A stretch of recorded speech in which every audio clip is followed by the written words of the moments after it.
Inspanning Gateway, I'm Asia, and we're going to inspan a little bit more on the number 4, okay? Because the number 4 carries many different energies, okay? So we can look at 4 through many different dimensions or realms of realities. Now, when it comes to 4, we can identify it as the mental plane, the thought, or the feeling, okay? Because we can identify it through the 4th house, through Cancer, through Moon, through Feminine, the Mother, nurturing.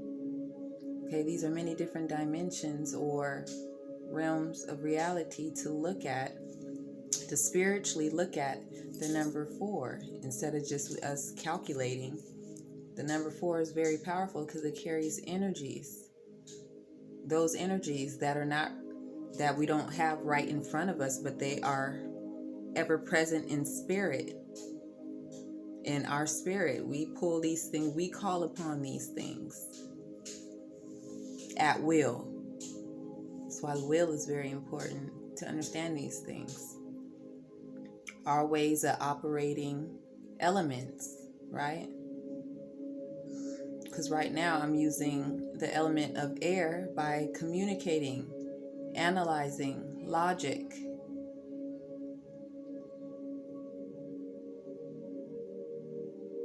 I'm using the masculine principles of bringing things to light by sharing information, highlighting highlighting the number 4, and how we use these things every day to identify energies and share energies spiritually. It's like we don't recognize what we're spiritually doing every day because we think spiritual is going to a church and or having some belief system. There's no need to believe in things that you do every day as a spirit. Once you understand that that's what you are and what we exist in the realm of spirit and form and everything in between. Different dimensions, realms of realities, and we can identify that by us individually understanding that we have our own realities, right? And that we have a collective reality in which we're all able to connect. Okay? Because just because I believe in something doesn't mean that you believe it, right? Because you have your own realm of reality. But we can connect through things that we can identify to be true. And that's the truth. Is us being able to perceive it. The same thing. What that is. Not grasp it, but being able to connect through perceiving. And that's what knowledge is. And that's why observation in science is very important, because it is the lineage of observation in many different scientific forms. So when you give that power away to something else, all that knowledge and observation, and you don't understand that for yourself, then it's easily to be led astray in this existence, because we have to understand that existence is much more than just monetary gain. Everybody's focused on the physical forms, right?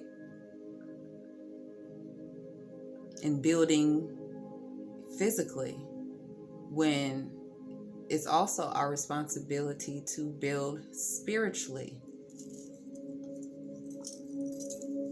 But if we're unaware of these things, then it causes a lot of destruction in many forms. So, connecting to the number 4, okay? That's just one way, by understanding its energies and how to use that for yourself, right? But also understand that how those energies play out in our life, individually and collectively, because it represents the spirit, the moon, the shadow, those energies. Also, the mother, the feminine, home, nurturing, cultivation, how you nurture a being, how it's growing, not just age-wise, but it's nurturing its development. This happens throughout our home life. And these things are usually, these principles or traditions are passed down through lineage or culture. So when it comes to nurturing, we should be able to identify the things that bear good fruit, right? Based off the observation of growth through time and through lineage, we're able to go back in time and identify also the destructive things to be able to heal those. That's how we break generational karma and trauma, by taking responsibility for the roles that we play individually, because we forget about this individual part and how we're all responsible for ourselves, and also we're responsible for healing. Everything about this life is a matter of healing in one aspect or another. So much to the point where people don't even want to get older.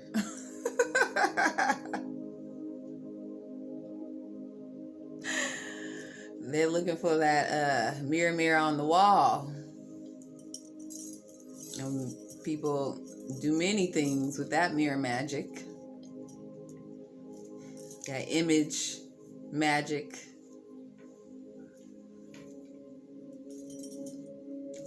That goes deep. But at some point, depending on where you are on your spiritual journey, you'll be able to identify if you see your role, your responsibility in nurturing and growing spiritually. Because if you don't,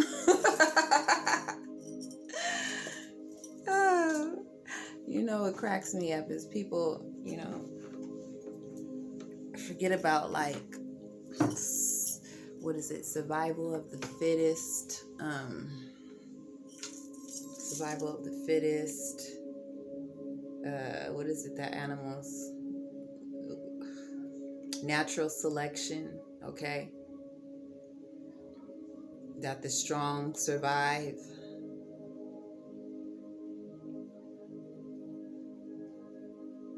And that very much applies to human beings, physically and spiritually.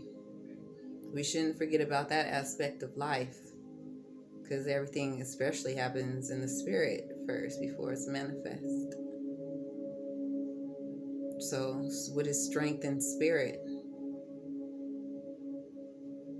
We're supposed to be able to identify these things for ourselves and not feel like we have to belong to someone else to know what survival of the fittest means.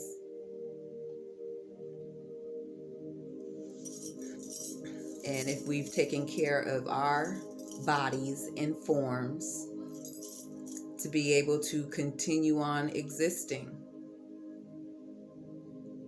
mentally, physically, spiritually. People seem to forget that people mentally can't take what's going on these days. People physically, for sure, because there's many different type of illnesses, right? depending on how well you're taking care of your forms. But your mental forms are very important. What about your emotional forms? A lot of people emotionally can't take things these days because they don't have that connection to strength, to spirit. Spirit also means vigor, courage, power.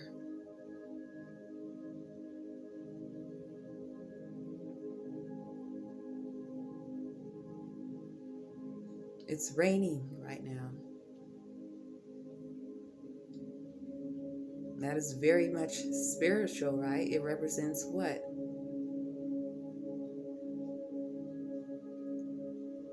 Cleansing.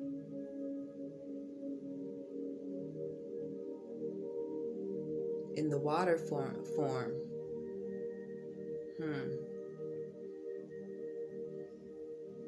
What is water spiritually? What does it represent? How do we identify water? Emotions, memory, consciousness.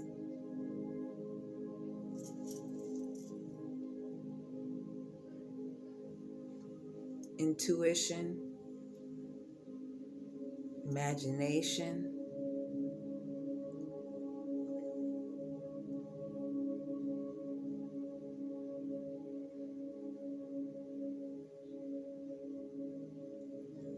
Senses.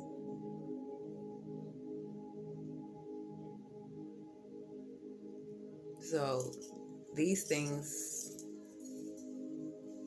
are also in need of spiritual cleansing. But who do we think is responsible for that? Jesus.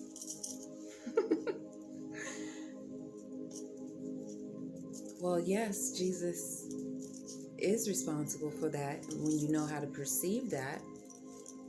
Because us individuals must have a heart and care about what the fuck we doing to make change, to put power to choices,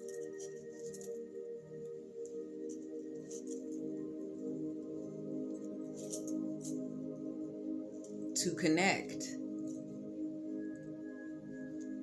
express, act.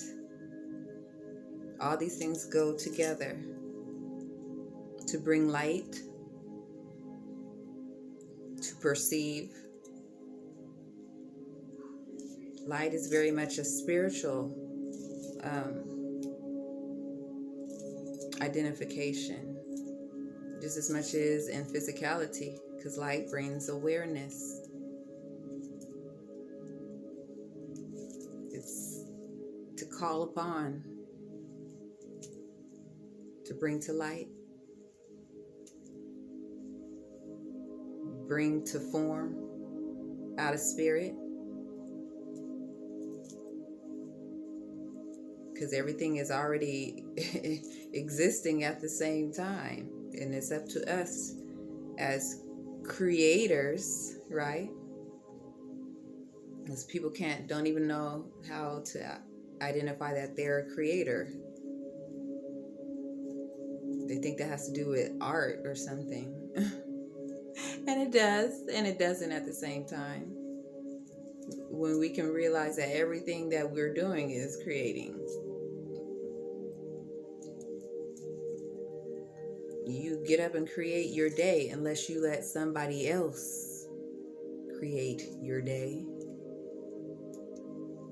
But who's responsible for that?